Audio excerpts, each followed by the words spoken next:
جی السلام علیکم دوستوں، میں سفرا صفی اور آپ میرا ویڈیو لاگ دیکھ رہے ہیں۔ بچپن میں ہم ایک گیم کیا کرتے تھے اور اس کی نیچے والی جو لائن ہے وہ تو مجھے یاد ہے پوری طرح سے۔ ایک مٹھ چکو دوجی تیار، اس طرح سے مٹھیں بنا کے نا، مٹھی بند کر کے تو ہم ایسے رکھتے تھے، تو کتنا پار ایک مٹھ چکو دوجی تیار، وہ پراپر مجھے اس وقت پورا نہیں آ رہا، لیکن اگر کوئی پنجابی کا سیاح ہو یا ہمارے کلچر کا کوئی سیاح ہو، پنجابی کلچر کا، تو ضرور کامنٹ میں اس گیم کے بارے میں بتائیں۔ یہ جو ایک مٹھ چکو دوجی تیار والا معاملہ ہے نا، یہ ہمارے ملک کا پرابلم ہے اور بڑا خوفناک پرابلم ہے۔ جمعہ 8 دن ہی ہے 47 جب آزادی ملی ہمیں نا، اس کے بعد ہمیں پوری طرح سے کھڑا نہیں ہونے دیا گیا۔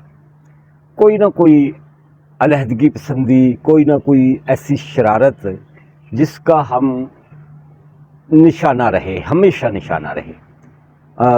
کراچی کو جس طرح سے مطلب وہ ایم کے ایم اور وہ علیحدگی پسندی، پھر سندھو دیش کا ایک نعرہ تھا، اور پھر بلوچستان میں جو علیحدگی پسندوں کی تحریکیں ہیں، اور اب کے پی، جو کہ ہم سمجھتے تھے کہ کے پی میں کبھی بھی ایسا کچھ نہیں ہوگا، کیونکہ کے پی نے بڑی سزائیں پائی ہیں۔ اس لیے سزائیں پائی ہیں کہ افغان جنگ سب سے زیادہ مسلط رہی پاکستان میں کسی ایریا پر، تو وہ کے پی کا علاقہ تھا، خیبر پختونخوا کا۔ صوبہ سرحد ہم کہتے تھے اس سے پہلے، لیکن اب وہ خیبر پختونخوا اس کا نام ہے۔ اب شرارتی لوگ جو ہیں وہ اسے بھی تباہ کرنے پہ تلے ہوئے ہیں، یوں کہہ لیں، اور وہاں ایک عجب طرح کی ایک علیحدگی پسندی شروع کر دی ہے پی ٹی آئی نے، بڑے طریقے کے ساتھ۔ یار یہ جو شیطان ہوتے ہیں نا، وہ ہر جگہ پہ کوئی نہ کوئی کام ڈال کے ہی چھوڑتے ہیں۔ مطلب سکھ سے بیٹھا ہوا کے پی، سکھ نہیں دیکھے کے پی نے، بڑے دکھ دیکھے ہیں۔ جتنے بم دھماکے، جتنی دہشت گردی، جتنے خودکش حملے اور جتنی ٹارگٹ کلنگ کے پی میں ہوئی ہے، وہ افغانستان کی جنگ کی وجہ سے بہت دکھ اٹھائے ہیں۔ اور جس طرح سے افغان مہاجرین کی مہمان نوازی کے پی نے کی ہے، وہ بھی کسی سے ڈھکی چھپی نہیں۔ لیکن یہ افغان مہاجرین، ہم تو انہیں اپنا سمجھتے تھے نا،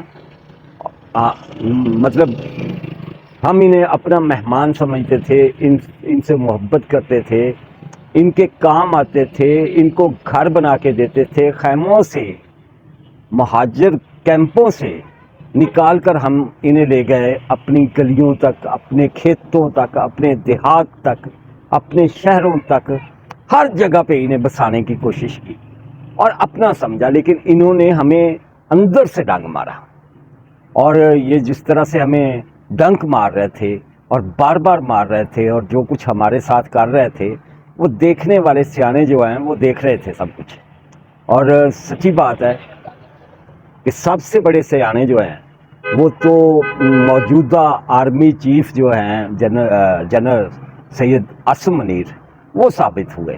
انہوں نے دیکھا کہ یہ باز نہیں آ رہے اور ہماری اکانومی کو لے کر بیٹھ گئے ہیں، ہمیں تباہی کے دہانے پر لے کر یہ آئے ہیں۔ ٹارگٹ کلنگ یہ افغان مہاجرین کرتے ہیں، سٹریٹ کرائم میں یہ انوالو ہیں، بھتہ خوری میں یہ انوالو ہیں، اسمگلنگ میں سب سے زیادہ، جو سب سے بڑا مسئلہ ہے وہ اسمگلنگ ہے۔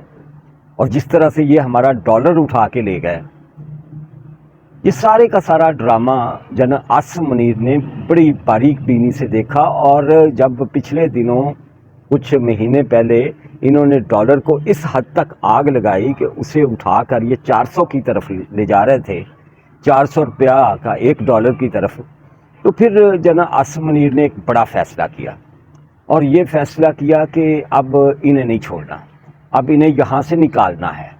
اور سکسیسفلی وہ اپنے اس پلاننگ میں کامیاب ہوئے اور بڑی حد تک افغان مہاجرین سے چھٹکارا پا لیا گیا ہے، لیکن ابھی یہ دوڑ بڑی باقی ہے، ابھی منزل نہیں آئی۔ ان افغان مہاجرین کو جو کرائم میں مبتلا تھے، ان کو یوز کر رہی تھی پی ٹی آئی، آپ سمجھتے ہوں گے کہ میں شاید الزام لگا رہا ہوں.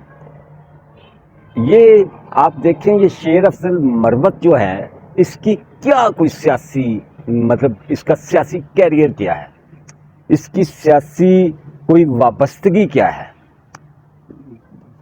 پرسوں دی گل لے کہ یہ بندہ نظر آیا ٹی وی سکرینوں پر لوگوں کو, نہ کوئی سیاسی گھرانہ, نہ کوئی سیاسی بیس, نہ کوئی مطلب ایک وکیل, لیکن وہ وکیل پورے کا پورا اس پلاننگ پہ کام کر رہا ہے جو پلاننگ ان کے بڑوں کی تھی. بڑوں کی پلاننگ یہ تھی کہ یہ جو ہیں مطلب جن کی یہ پیدائش ہے, سیدھی بات کر لیں, جو پاکستان کو کسی صورت مضبوط ہوتا نہیں دیکھنا چاہ رہے, جنہوں نے بڑی پلاننگ کے ساتھ یہاں عمران خان نامی ایک بندے کو چھوڑا تھا جسے فتنہ کہتا ہے رانا ثناء اللہ, اور فساد کی جڑ کہتا ہے, اور اگر ہم کہہ لیں کہ اسے بڑا طریقے کے ساتھ پلاننگ کے ساتھ یہ پلانٹڈ آدمی ہے, اس طرح سے کہنے کہ جب سے یہ ہماری سیاست میں متحرک ہوا ہے, سرگرم ہوا ہے, ہمارے ملک میں کسی طرح کا کوئی سکھ چین رہنے نہیں دیا گیا. حکومت میں ہے تو تب افراتفری, اپوزیشن میں ہے تو تب افراتفری, اور جب حکومت میں نہیں آیا تھا تو تب بھی دھرنے, افراتفری, کنٹینرز, یہ وہ سب کچھ, اور پھر طالبان کی حمایت. یہ ساری عجیب و غریب کہانیاں ہیں جو لے کے جاتی ہیں کہ ایک ان کے پاس منصوبہ تھا کہ جس طرح سے علیحدگی کی تحریکیں چل رہی ہیں بلوچستان میں, یا جس طرح سے کبھی کراچی اور حیدرآباد کو الگ کرنے کی بات ہو رہی تھی, ایم کیو ایم کر رہی تھی, الطاف حسین کر رہا تھا, سیدھی بات کر لیں, اسی طرح سے کوئی گیم ڈالی جائے کے پی میں. اور مطلب برادری پرستی بھی کسی حد تک ہوں ہے یار. یہ پٹھان ہے اور یہ پٹھان ہے میرے غیور پٹھانوں, یہ کون کہتا ہے؟ یہ شیر افضل مروت کہتا ہے, اور ڈرامہ کرتا ہے اتنا زیادہ جس کی انتہا نہیں, رنگی لائے پورا. آج مجھے پکڑ لیا گیا ہے, آج مجھے چھوڑ دیا گیا ہے, آج مجھے انہوں نے گولی مار دینی ہے. وہی باتیں جو عمران خان کرتا ہوتا تھا زمان پارک میں بیٹھ کر کہ آج مجھ کو قتل کر دینا ہے, آج میری گرفتاری ہو جانی ہے, یہ ہو جانا ہے, وہ ہو جانا ہے. مطلب آگ لگانی ہے سوسائٹی میں, آگ لگانی ہے سیاسی اور سماجی سطح پر. وہی کام شیر افضل مروت کر رہا ہے, اور غیور پٹھان کہہ کر غیور پختونوں کھڑے ہو جاؤ, اب ہم نے آزادی لینی ہے, ڈنڈے کے زور پر لینی ہے, زبردستی لینی ہے, یہ کرنا ہے, وہ کرنا ہے. یہ کیا ہے؟ مطلب سیدھا سیدھا وہ بغاوت کی طرف اکسا رہا ہے ایک اتنی بڑی تاریخ والی قوم کو, غیور پختونوں کو, کہ کیا ایک بندے کے لیے, ایک عمران خان کے لیے یہ سارا ڈرامہ ہو سکتا ہے؟ نہیں ہو سکتا. یہ گہری سازش ہے. اور آپ کو پتہ ہے نا کہ جو بھی پی ٹی آئی کا ایسا بندہ جسے متحرک کرنا ہوتا ہے وہ لندن کا چکر لگاتا ہے پہلے. اس کے پیچھے کیا راز ہے یہ راز بھی بتایا جائے گا کسی دن. میں ضرور اسے کھول کر آپ کے سامنے رکھوں گا کہ یہ لندن جانے کا کیا معاملہ ہے, اور کیوں لے کے جایا جاتا ہے ان لوگوں کو, لندن یاترا کیوں کروائی جاتی ہے. بڑا ایک خوفناک قسم کا یہ ایک پلاننگ ہے. میں بڑے محتاط انداز میں یہ آپ کے ساتھ بات شیئر کر رہا ہوں. میں نہیں چاہتا کہ کوئی مطلب کوئی افراتفری والی بات جو ہے وہ کھول کے رکھ دی جائے پوری کی پوری, لیکن یہ میں ضرور بتانا چاہ رہا ہوں کہ یہ پلانٹڈ آدمی ہے, یہ بڑے طریقے کے ساتھ اسے لایا گیا ہے, اور یہ ایک ڈرامہ باز ہے. آپ کو پتہ ہی ہے نا, وہ پروگرام تو وڑ گیا سے شروع ہو کر آج تک اس کی سیاست پر آ جائیں یا اس سے پہلے جو جس طرح سے یہ ساری گیم کر رہا تھا کہ میں فری میں لڑ رہا ہوں, کیس لڑ رہا ہوں عمران خان کے, اور عمران خان آزاد ہوگا, ہم چین کی آزادی لیں گے. ان کی یہ مطلب گالیاں تک, اپنی غلیظ زبان سے گالیاں تک یہ دے کر ہماری اسٹیٹ کو, ہماری ریاست کو یہ ڈرانے دھمکانے کا کام کرتا ہے. اور یہ پلانٹڈ کن کا ہے یہ بھی آپ کے سامنے آ جائے گا سارے کا سارا معاملہ.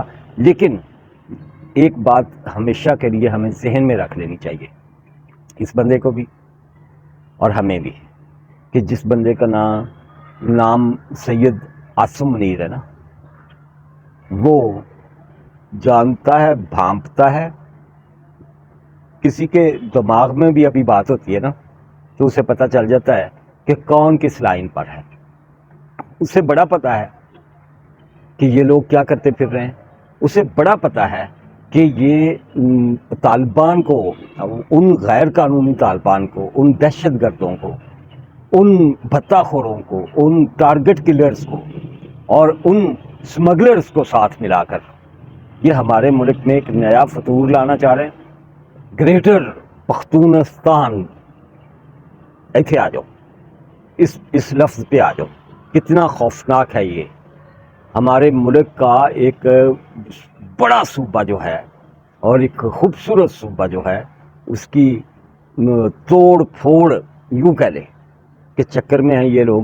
اور اس سازش کو یقیناً جس طرح سے بڑے بڑے سازشیوں کی سازش کو ناکام بنایا جناب عاصم منیر نے، جس طرح سے 9 مئی کو ان کو نتھ ڈالی اور ابھی تک ڈالی ہوئی ہے، جس طرح سے عمران خان کی وہ چھلانگیں، وہ پھلانگیں، وہ بڑکیں، وہ سب بوتل میں بند کیا اس جن کو، اسی طرح سے یہ جو نئی تخریب کاری ہے اس کا بھی وہ علاج کر لے گا.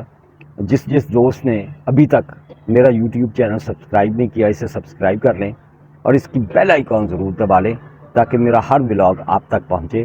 اللہ حافظ.